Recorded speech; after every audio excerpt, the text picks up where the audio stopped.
মধ্যে এবং কাপড়ের মধ্যে কিছু কি থাকে, ভারী পদার্থ থাকে, ধাতব আয়ন থাকে, ক্যালসিয়াম, ম্যাগনেসিয়াম, ম্যাঙ্গানিজ, এই টাইপের। হ্যাঁ, তো এই সিকুইস্টিং এজেন্টটা কি? সিকুইস্টিং এজেন্ট ল্যাবে যে আমাদের রুবেল হার্ডনেস টেস্ট করে না, দেখবে একদম সাদা পানি জাতীয়।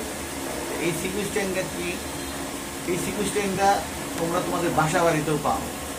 ডিম আছে না, ডিমের যে সাদা অংশ, কুসুমের বাইরে যে সাদা অংশ, ওটাকেও সিকুইস্টিং বলে। দেখবা পানির মধ্যে ওই সাদা অংশ থেকে দেখবে পানিতে ফেনা ওঠে। পানিতে যদি হার্ডনেস থাকে তাহলে পানিতে কিন্তু ফেনা উঠবে না, সাবান দিলেও ফেনা ওঠে না, কারণ ওই পানিতে হার্ডনেস বেশি আছে। দেখবেন সিকুইস্টিং দিলে পানি এরকম পিছলায়, হাত পিছলায় এবং কি হয়, ফেনা ওঠে এক ধরনের। ডিমের সাদা অংশগুলো সিকুইস্টিং করে। তো যেহেতু আমরা ইন্ডাস্ট্রিয়ালে এগুলো ব্যবহার করি, তো এই সিকুইস্টিংটা কি কাজ করে? যখন আমরা পারঅক্সাইড দেই এবং কাস্টিক দেই, এবং পারঅক্সাইডের কাস্টিকের তীব্র বিক্রিয়া হয় কি করে? আমাদের কাপড়কে সাদা করে। এই সাদা করতে যায় যদি কাপড়ের মধ্যে যদি ধাতব আয়ন হার্ডনেস বেশি থাকে, তাহলে কাপড়ের মধ্যে পিন হোল আসতে পারে। কি আসতে পারে? পিন হোল আসতে পারে। কাপড় এক জায়গাটা বেশি স্কাউরিং আছে, এক জায়গাটা কম স্কাউরিং। এই জন্যই সিকুইস্টিংটা একটা ইম্পর্টেন্ট কেমিক্যাল। আর এই পিন হোল যে আসছে, আর এটা যে ফ্রুট, এটা আমার অভিজ্ঞতায় আমি অনেকবার দেখছি। আর পিন হোল এসে পুরো মাল ভালো হয়ে গেছে, আমার বডি কাটার জায়গা নেই।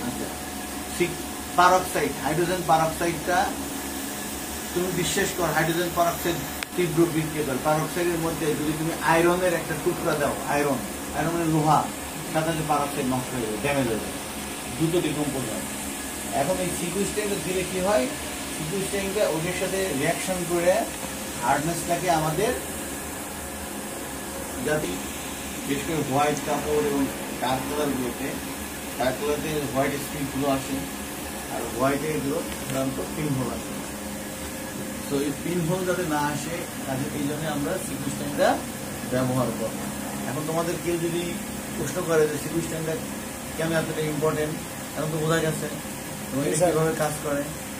সিমিলারলি স্টেবিলাইজার বা হাইড্রোজেন পারঅক্সাইড স্টেবিলাইজার, এই স্টেবিলাইজারটা কি করে এবং এটা কেন এতটা গুরুত্বপূর্ণ এবং এটা হচ্ছে কেন এত ইম্পর্টেন্ট?